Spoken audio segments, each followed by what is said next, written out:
Hi, we're Alex and Desiree, and here are some common mistakes when dancing bachata. That's true. Some of the things that we see out on the dance floor, things are just looking a hot mess here. So here are just like the 5 main things that we wanted to point out and just help you correct here. Yes. So one of the first Mm-hmm. mistakes we see is that people are not using their frame. And what do we mean by that? So the frame is the connection of the body with the arms. Yes. And in the way that we dance bachata, what we're doing is we're isolating the upper body from the lower body.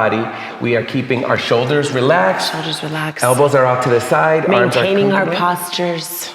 And we are moving from our center. That means that both when we're leading and following, we are moving through our center in a lateral motion. The rib cage is going side to side, and the arms are moving in the same direction as the body. Same direction as the body. The arms are going with the body.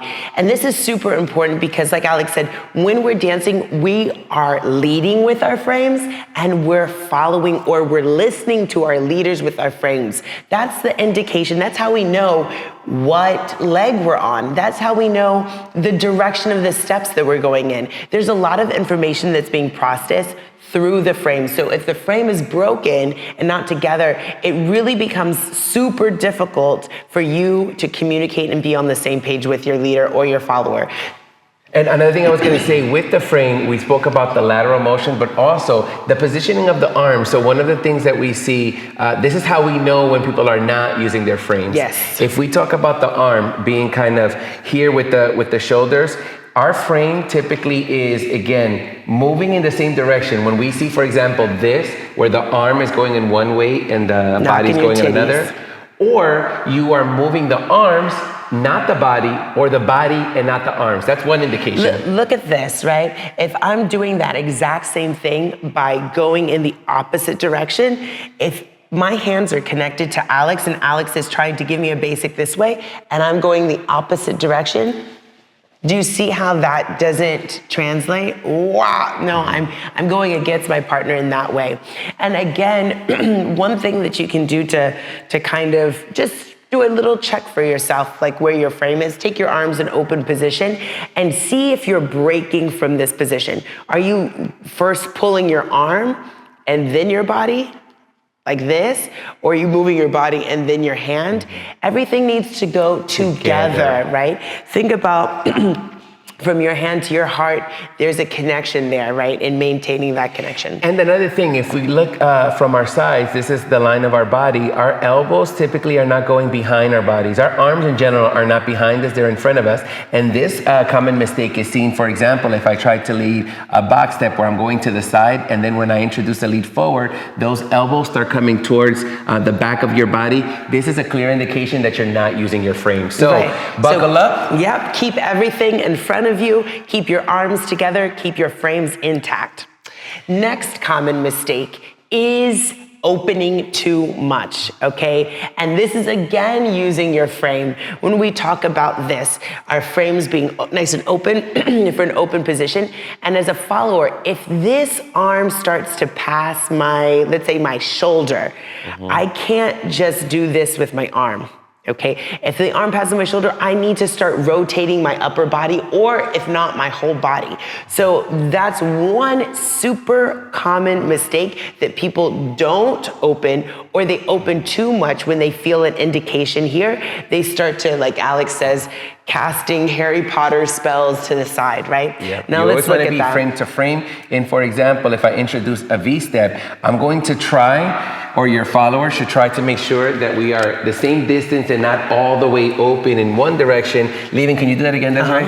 If Desiree is open too much, you could see the arm is way past the line of her body. And that doesn't feel good either. That doesn't feel good. It doesn't look good. And it's definitely not what my leader was asking me to do, right? Here, you need to feel a little bit of the tension. Your leader is taking you somewhere and is also bringing you back. So make sure that you are getting the information in the hand, in the lead, and from the frame of how much you should be opening. And also, followers, remember that we are also following not just what we physically feel, but what we see. So if we're mirror images of each other, we can actually just follow each other just by how much we're opening and closing the frame. So always look out for that. Don't be the person nobody wants to dance with.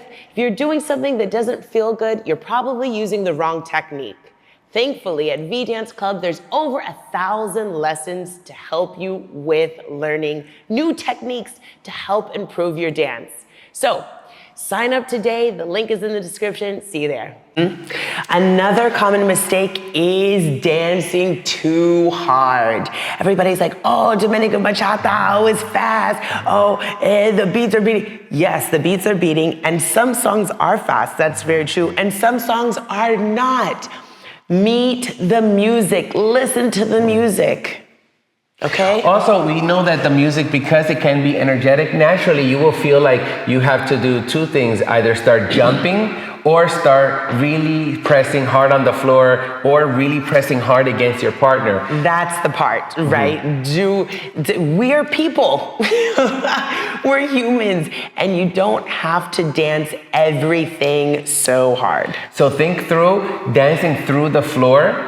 Bachata is an Afro-Latin dance, so it's a very grounded energy and intention. When you're moving, move through the floor and have that connection flow through your body, and also make sure that you are not hurting your partner. Right. Nice and soft, stay connected. As long as you're engaged with the points of contact, you should be fine. You don't need a whole lot of excessive force. We see that with like the throwing of the arms. We see that where else? Like the pushing and the pulling. Or even in individual movements, right? The point is for you to match the music, what the music is calling for, but also, like Alex said, to stay grounded and to keep your movements controlled. Yes. Mistake number 4 that we've seen commonly in bachata is that when we're dancing through every movement, a lot of times you tend to lead with the hip versus leading from the frame. So what do we mean? Think about when you walk. When you walk and you take a step forward, you are typically using your body and then the feet following versus not leading with the feet first. So it's the same kind of principle that we apply in bachata. If I'm taking my basic to my side, I'm not thinking of just using my feet, but thinking of this technique that Alex and Desiree teach. Because we're always moving through our center, think of the center moving first, and as I begin to move my rib cage over that active leg, then that leg will follow, remembering to relax the hip and not step on a straight hip. Well, that's it. I was going to show first what the mistake is, and the mistake is leading often with the hip. 1, 2, 3, 5, 6, 7, or even stepping out to the side, or even open basic. It kind of gets into this position. And like Alex said, we always want to think about relaxing the hip no matter what direction we're stepping in, right? And sometimes it's not even just a lead, an overt lead with the hip. It's just no hip, right? And the point is that we would like to invite you to start relaxing that hip, because also what that does is put you more with the music. Sometimes when we lead with the hip or we dance on a straight hip, you kind of rush and it's not settled, right, in that 8 counter and the 4 count. So making sure that you relax the hip every time you step is gonna really make for a more pleasant dance. And mistake number 5. Yes, mistake number 5. People, you know, bachata is so great. Bachata music is so amazing. We love to dance bachata, right? And sometimes you get filled with that bachata Holy Spirit, and then all of a sudden you start levitating and you start jumping up and down, and now you're on Mars, okay? You're on the moon jumping in bachata, and we don't want that. So here, folks get really excited. They start to do some moves here. They're jumping, they're I don't know, it's like a Irish like folk dance here. That's not the case. Bachata is a grounded dance, right, Alex? Dance. So one of the things that we teach is our connection to the ground. Yes. And so when we are shifting our rib cage, when we're relaxing our hips, more importantly, when we're stepping, we're usually, again, using the floor to push ourselves to the next step, not to push ourselves up. So think of transferring weight from one leg to the other, from one side of your body to the other, versus going up, because it's the exact opposite. We're not going up, we're digging down through the floor. And again, that's going to make you feel more grounded, more controlled, and your movements will be a lot more organic. Now, if you want to go take a deeper dive into any of these tips, really we recommend you to try our online dance classes at VdanceClub, where we teach you the bachata ABCs, the A and B sealed technique of how to use your body, how to move your rib cage properly, how to relax your hips, and how to properly use the floor. So we hope to see you online. Thank you so much for watching.